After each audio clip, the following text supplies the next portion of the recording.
시간이 많지 않으니까 바로 말씀드리겠습니다. 원래 저한테 주어졌던 질문은 노인들은 왜 계엄을 지지하는가였습니다. 근데 사실 그때 제가 실제 노인들이 정말 얼마나 지지하는지 잘 모르겠고 왜라고 하는 걸 알려면 결국 데이터만 가지고 좀 힘들어서 이제 좀 이거를 한 발 뒤로 빼면서 이제 계엄에 대한 태도라고 했는데 여기에서는 계엄의 태도가 무엇인지 대한 태도가 무엇인지는 앞에 간단하게 얘기하고 그 태도를 축으로 삼아서 그거에 따라서 이 사람들의 어떤 생각이나 이런 것들에 대해서 이제 데이터 저희가 수집한 그 데이터를 가지고 아주 간단하게 살펴보도록 하겠습니다. 뭐 배경적인 건 길게 설명할 필요 없을 것 같습니다. 2019년도 조국 사태, 그다음 20년 박원순 시장, 뭐 이런 것들을 겪으면서 사실은 정치 양극화 굉장히 심화됐다는 건 우리가 뭐 되게 체감할 수 있는 것 같고요. 특히 이제 22년 대선에서 0.73%라고 하는 사실 이 작은 표차라고 하는 것 자체가 정치 양극화가 된 국가들에서 일상적으로 나타나는 거긴 합니다. 거의 왜냐하면 이제 완전히 직결을 하기 때문에 근데 진짜 우리도 이렇게 나타났고 그 뒤에 3년 동안 이제 뭐 우리가 민주주의는 어떻게 무너지는가 뭐 거기에서 이제 뭐 레비치키랑 지블렛이 늘 얘기하는 게 민주주의의 기본적인 규범은 상호 인정과 절제인데 이게 깨지면서 민주주의가 위험에 처한다. 한국에서 정확히 보여줬습니다. 그래서 대통령의 뭐 사면권에 있었지만 야당에서는 계속 탄핵하겠다 그러고 대통령은 무조건 입법 거부권하고 이러면서 저희 갈 때까지 간 극단의 상태에서 사실은 완전히 선을 넘어버린 게 어떻게 보면 1, 2, 3 그 계엄이 아닌가. 뭐 다양한 썰들이 있긴 하지만 적어도 이렇게 좀 볼 수 있을 것 같습니다. 이것과 관련해서 특히 이제 우리가 이제 한강진에 나간 사람들과 그 다음에 한남동에 나간 사람들이라고 했을 때 전형적으로 그려지는 어떤 언론에서 보여지는 그림. 노인들은 이제 앞에서 관저 앞에서 못 잡아간다. 저기에선 잡아가라. 과연 이 그림이라는 게 얼마나 과연 그렇다면 정말 제대로 보여주고 있는 것인가. 사실 고령층이 보수 정당을 선택하고 보수 후보를 찍는 현상은 오히려 20대 대선에서 18대보다는 줄었습니다. 박근혜 대통령 될 때 보면은요 굉장히 명확해요. 그때는 왜냐하면은 20, 30대도 문재인 후보였기 때문에 거의 완벽하게 세대에 이렇게 다 포획이 되어 있는 상태였는데 오히려 그건 완화됐지만 다만 계엄이라고 하는 것은 우리가 단순한 어떤 선거의 문제라기보다는 민주주의의 어떤 기본적인 질서의 문제이기 때문에 여기에서조차 만약에 이런 어떤 구도가 작동을 한다라고 한다면은 그건 좀 다른 차원의 문제로 볼 수 있지 않을까 하는 생각이 좀 들었습니다. 뭐 이제 슈미치 같은 사람이 예외 상태 얘기 많이 하는데 최근에도 그런 얘기 많은데 이제 이런 것들이 혹시 특히 또 하나 약간 말씀을 드리면 사실 지금 그 60, 70대 이상의 노인분들이 대개는 계엄 상태를 경험을 하셨죠. 유신을 경험했고 이런 과정들 속에서 민주화에 대한 생각이 단순히 우리가 연령 효과로만 볼 수 없는 어떤 그런 코호트 효과를 봤을 때 이런 것들이 어떤 방향으로 작동하는 것도 아마 향후는 좀 봐야 될 필요가 있을 것 같습니다. 변수 처리를 했습니다. 사실 저희가 질문에서는 계엄에 대한 태도를 5개로 나눴습니다. 매우 반대한다, 반대 찬성도 아니다, 찬성한다, 매우 찬성한다. 사실 저는 개인적으로는 물론 분석하고 뭐 이럴 때는 그럴 수 있겠지만 계엄에 대해서는 우리가 매우 찬성한다와 찬성한다의 차이가 제가 봤을 때는 그렇게까지 유의미한가? 라는 생각이 좀 많이 들었고요. 그래서 저는 여기서 3개의 축으로만 일단 봤습니다. 그래서 찬성, 반대, 보통 이렇게 그 중립으로 이렇게 봤습니다. 그 연령은 일단 2030, 4050, 6070인데 6070은 70대 이상. 사실은 79세, 80세를 넘어가는 사람은 거의 없기 때문에 60, 70대로 보시면 될 것 같습니다. 그래서 원래는 우리가 65세 이상을 보통 고령층으로 얘기를 하는데 여기에서는 60세 이상으로 했고요. 다만 65세 이상으로 했을 때도 결과가 크게 다르진 않았다 말씀드릴 수 있을 것 같습니다. 우선 아까 이제 노인들은 계엄을 지지하는가라고 했을 때 이거에 대한 간단한 아주 대답입니다. 그래서 보면은 전체에서 이제 계엄을 지지하는 사람은 14.1%밖에 되지 않습니다. 찬성이라고 나와 있는 사람들이고요. 근데 6070으로 가면은 이게 26.9%고요. 반대하는 사람도 가장 비율이 적습니다. 근데 여기서 우리가 얘기할 수 있는 건요. 일단은 두 번째 먼저 말씀드리겠습니다. 노인들 중에서도 56%는요 계엄에 반대합니다. 그러니까 노인의 다수는 계엄에 찬성하지 않습니다. 다만 계엄을 지지하는 사람들 중에 고령층의 비율은 63%가량 됩니다. 그러니까 3분의 2가 거의 노인층이라고 할 수 있고요. 그래서 우리가 이제 노인의 계엄 찬성 비율은 다른 세대에 비해서 굉장히 높다. 다만 그리고 찬성 집단의 절대 다수이다. 다만 노인들을 우리가 일반적으로 했을 때 노인들이 다 계엄을 지지하는가 그렇지는 않다라고 얘기를 할 수 있겠습니다.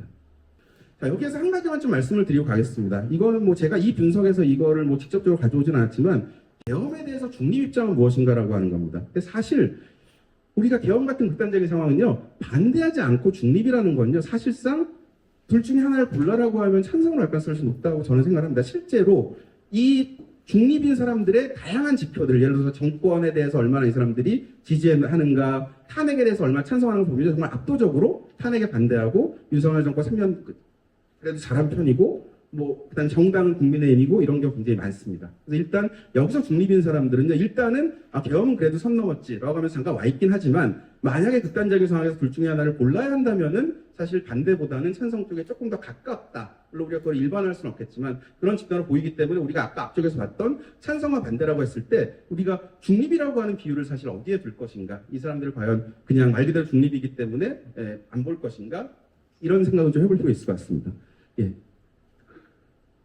그래서 이거는 이제 제가 축을요, 계엄에 대해서 찬반 중립, 반대 중립 찬성 이렇게 해서, 그걸 기준으로 이제 비율을 한번 봅니다. 그래서 남성, 여성 뭐 이렇게 특이한 건 없고요. 다만 우리가 여기서 볼 수 있는 거는 일반적으로 대학 교육을 받은 사람들, 그러니까 탄핵에 대해서 찬성하는 사람들을 봤을 때 상대적으로 이제 고졸 이하의 비율이 좀 더 높다라고 하는 거. 우리가 흔히 아는 말 그대로 교육 수준이 올라갈수록 뭐 민주주의 규범이나 이런 거에 대해서 좀 더 긍정적이다라고 하는 이런 것들을 좀 보여주는 어떤 그림인데요. 다만 여전히 뭐 대학 재학 이상의 더 비율은 높습니다. 그러니까 압도적으로 이건 못 배운 사람들, 많이 배우지 못한 사람들이 나라님 이건 아니라고 하는 거죠. 분명히 굉장히 다양한 요소들이 들어가 있을 거고요. 거주지 분포를 보시면요, 이것도 보시면은 뭐 사실 인구가 많은 곳에서 모든 찬성 반대 중립할 거 없이 가장 많습니다. 다만 여기서 보시면요. 대구 경북이랑 인천 경기랑 인구 비율을 생각하면은 네다섯 배 차이가 나는데 실제로 우리가 찬성하는 사람 비율을 보면은 전체 절반 구성이죠. 그러니까 그 얘기는 어쨌든 찬성 입장을 가진 사람들 중에 이제 우리가 흔히 아는 국민의힘의 강세 지역에 있는 분들이 굉장히 많이 있다라고 하는 그 정도 보여주는 것 같습니다. 성별별 학력 이거는 이제 아까 앞에 거를 약간 우리가 보통 보는 축으로 돌린 겁니다. 남성 여성 중에 혹은 고졸이와 대학 재학 이상 중에 탄핵에 대한 찬성 반대가 어떻게 되는가 보여주는 그림은 거의 비슷합니다. 교육 수준을 더 받을수록 반대 비율이 높다. 그리고 이제 다만 좀 흥미로운 거는 여성들이 중립 비율이 높습니다. 이거는 아마 제가 봤을 때 여성들이 실제로 보통 우리가 왜 선거 여론조사 같은 거 할 때도 여성들 그 의견을 특히 젊은 여성들 알기 어렵다라고 얘기 많이 하는데 남성들에 비해서 어떤 자기의 정치적인 의견을 내세우는 거에 있어서 조금은 좀 유보적인 그런 부분이 있는 걸로도 보이고요. 예, 그리고 이제 전체적으로 봤을 때는 계엄에 찬성한 사람들의 비율은 여성이 남성보다 높게 나옵니다. 자, 이제 계엄에 대한 입장에 따라서 계엄 원인 평가, 저희가 원인 평가를 물어본 데서 세 가지를 질문했습니다. 하나는 이제 대통령의 권력을 강화하기 위한 조치였다. 하나는 국가의 안보와 질서를 유지하기 위해서 불가피한 조치였다. 또 다른 하나는 야당이 너무나도 비협조적이어서 불가피한 조치였다라고 하는 겁니다. 그거에 대해서 반대 중립 편성인 사람들이 1점부터 10점까지입니다. 어떻게 이제 대답했는가 평균 점수를 보여주는 겁니다. 뭐 반대는 여러분들 예상할 수 있을 수 있는 것처럼 안보 질서, 야당 태도 말도 안 돼라고 하는 거죠. 다 3점 이하 2점밖에 안 되니까. 그리고 이제 대통령 권력 유지였다 6.2점 평균 이상인 거죠. 그렇게 바라보는 건데요. 중립과 찬성은요 패턴이 거의 똑같습니다. 패턴은 똑같고 다만 강도의 차이만 있는데요. 찬성인 사람들은 안보와 질서가 8.8점입니다. 그러니까 10점 만점 8.8점이면 거의 뭐 다수의 사람들이 10점을 얘기했다는 거고요. 야당 태도, 야당이 하도 발목 잡아서 어쩔 수 없었다. 9점입니다. 대통령 권력 강화? 그렇지 않아. 2.2점밖에 되지 않습니다. 근데 중립을 보시면요. 이게 패턴은 똑같고요. 다만 6점, 7.2점, 3.4점 정도입니다. 훨씬 가깝죠. 찬성 쪽에 훨씬 가까운 지표이고요. 둘 다 5점을 넘기 때문에 평균보다는 더 높다라고 말할 수 있습니다. 다만 대통령 권력은 5점보다 낮죠. 그 얘기는 대통령의 권력 강화를 위한 조치라고 보기는 어렵다라고 하는 쪽에 가깝다는 겁니다. 마지막 네 번째, 각각의 이제 표에서 앞으로 다시 돌아가 주십시오. 네 번째는 국정평가입니다. 국정평가도 중립도요 6.1점입니다. 지난 3년간 얼마나 잘했다고 생각하십니까? 1점에 10점, 6점, 1점이고요. 이제 찬성하는 쪽은 7.8점 정도로 나와 있습니다. 기관별 신뢰 수준을 보겠습니다. 사실 이 부분이 어떻게 보면은 제가 뒤에서 말씀드렸지만 사실 이 조사가 이게 횡단면 조사, 즉 한 시점에 물어본 거기 때문에 우리가 이거를 인과적으로 보긴 좀 어렵습니다. 그러니까 일단은 계엄에 대해서 찬성하는 사람들은 헌법재판소 못 믿겠어, 법원도 못 믿겠어, 대통령 믿어야지 뭐 이럴 수 있기 때문에 횡단면 조사의 한계이긴 하지만 그럼에도 불구하고 명확한 패턴은 나옵니다. 정부에 대해서는요 너무나도 찬성 반대할 것 없이 다 별로 이렇게 믿지는 않는 편인데요. 대통령에 대한 평가 극단적으로 차이가 나고요. 헌법재판소 같은 경우도 반대하는 입장에서 계엄 반대는 6.3점인데 찬성하는 쪽에서 그러니까 중립 3.9, 찬성 2.1점입니다. 선관위는 계엄 반대는 5.7점이지만 중립만 해도 2.6점밖에 안 되고요. 그 다음에 찬성하는 쪽에서 0.8점입니다. 선관위가 이번 사실은 계엄과 관련해서 가장 중심에 어떻게 보면 그 논의에 있는 조직 중에 하나고요. 국회에 대한 것도 마찬가지고요. 법원도 마찬가지고요. 대통령과 정부를 제외한 기관 신뢰 607에서 가장 낮고요. 현재 선관위 법원에 대한 입장 차이가 탄핵 찬성은 다 그러니까 계엄 찬성 이제 잘못 나왔습니다. 계엄 찬성은 다 5점 이상인데요. 반대는 다 5점보다 아래입니다. 확 갈리고 있는 상황이고요. 또 표현은 없지만 2024년 총선의 공정성에 대한 질문 4점으로 갈수록 불공정하다는 겁니다. 이거는 응답 평균과학은 반대층이 제가 반대로 4점으로 해서 공정했다는 겁니다. 제가 역코딩을 해서 그래서 지지층은 1.7점이요. 굉장히 공정하지 않았다라고 얘기를 하고 있는 거죠. 이제 이거 보면 아까 앞쪽에서 이제 김한나 교수님께서 보여주신 것과도 비슷한데 본인들이 이겼던 22년 대선에 대해서는 상대적으로 더 공정하다라고 판단을 하고 있습니다. 그러니까 결국은 선거 결과에 따라서 이게 공정하지 않았다라고 하는 것들이 만들어진다고 볼 수 있습니다. 투표 경험입니다. 이거는 읽고 그냥 넘어갈게요. 6070 계엄 지지층의 79%가 지난 10년 사이에 지정당을 바꾸지 않았습니다. 그러니까 훨씬 더 우리가 로열하다라고 얘기할 수 있는 집단입니다. 중립은 72%가 바꾸지 않았고요. 반대는 65%가 바꾸지 않았습니다. 89%는 변함없이 국민의힘 계열을 지지했고요. 98%는요. 2022년 대선 윤석열에 투표했고 89%는 2022년 총선에서 국민의힘 후보 86%는 비례정당으로 국민의 미래를 선택한 사람입니다. 굉장히 어떻게 보면 로열한 사람들이라고 이제 얘기를 할 수 있는 겁니다. 자, 이거는 이제 정치로 가면 이건 뭐냐면은 우리가 정치학 쪽에서 많이 쓰는 건데 감정 온도계 같은 겁니다. 0점부터 100점까지 각각의 집단에 대해서 0점은 아주 차가운 거예요. 저거는 굉장히 부정적인 거고요. 100점은 아주 따뜻한 거죠. 정말 좋다. 했는데 우리가 뭐 기대할 수 있는 대로 나옵니다. 다만 그 수치의 정도가 굉장히 충격적입니다. 그러니까 계엄을 찬성하는 쪽에서는 윤석열에 대한 감정 온도 83.1도고요. 이재명에 대해서는 7.5도밖에 나오지 않습니다. 100도가 최고인데요. 그리고 이제 다만 중립을 보시면 중립 쪽에서도 훨씬 가깝습니다. 이재명 13.7도고요. 그 다음에 민주당에 대해서 9.2도밖에 되지 않는 20.2도. 그리고 이제 찬성 쪽에서 민주당 9.2도밖에 되지 않습니다. 굉장히 양극화된 상황을 딱 보여주고 있다고 할 수 있습니다. 자, 그래서 제가 여기 이렇게 저렇게 막 그 변수 두 개를 가지고 이렇게 저렇게 정말 아주 단순한 분석을 해서 제가 그냥 한번 그려본 일종의 그냥 제가 만약 기사를 쓴다면 이런 겁니다.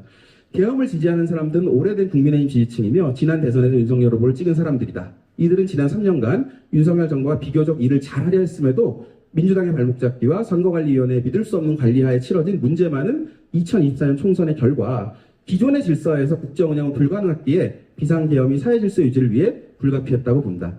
현재 상황에 대한 근본적인 원인을 제공한 것은 민주당과 이재명 대표이며 이들은 공존하기 어려울 정도로 비호감 집단이다. 다만 신뢰할 수 없는 헌법재판소에 의해 탄핵이 인용될 가능성이 높아 보이는 것은 큰 문제이다. 그럴 경우 정권을 넘겨줘야 할지도 모르기 때문이다.